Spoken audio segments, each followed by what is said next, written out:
नमस्कार, मी स्नेहा तुम्हा सर्वांचं मनापासून स्वागत करते। आज आपण मेथीचे पराठे बनवणार आहोत।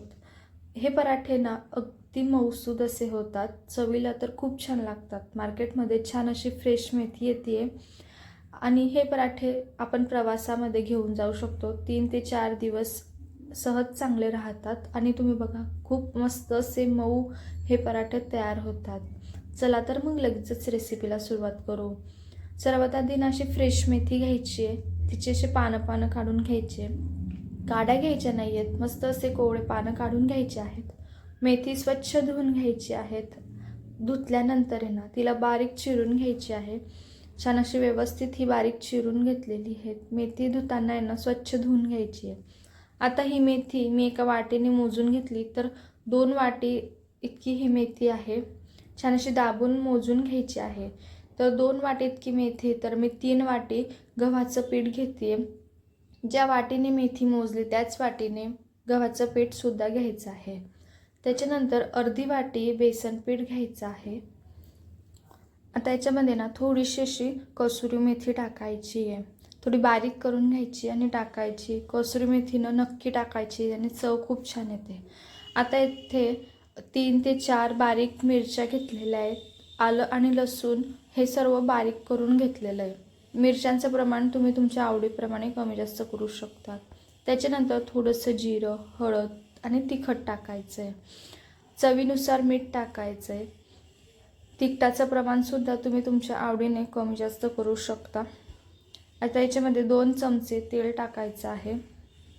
तेल टाकल्यामुळे ना हे पराठे किंवा ठेपले खूप छान असे नरम होतात।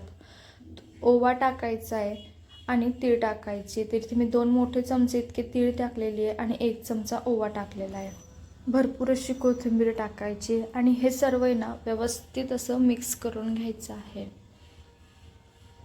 याच्यामध्ये जे आपण मसाले टाकलेले आहेत आणि तेल वगैरे हे सर्व छान असं व्यवस्थित मिक्स करून घ्यायचं।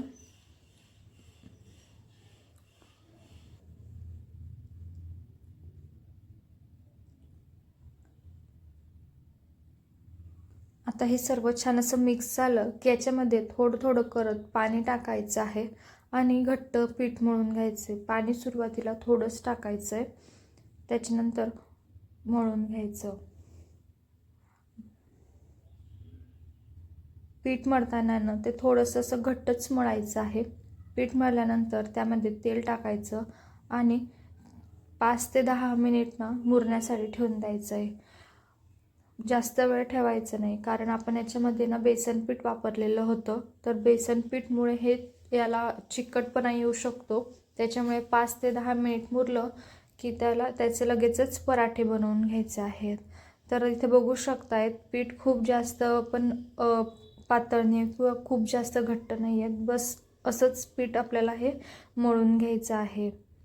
आता 10 मिनिटानंतर आहे ना पीठ छान असं मुरलं की त्याचा एक गोळा घ्यायचा आहे, त्याला थोडंसं पीठ लावायचं आहे आणि याचा पराठा लाटून घ्यायचा आहे।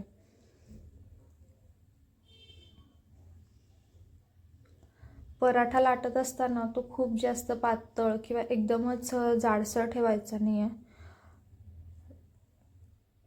व्यवस्थित असं लाटून घ्यायचं आहे।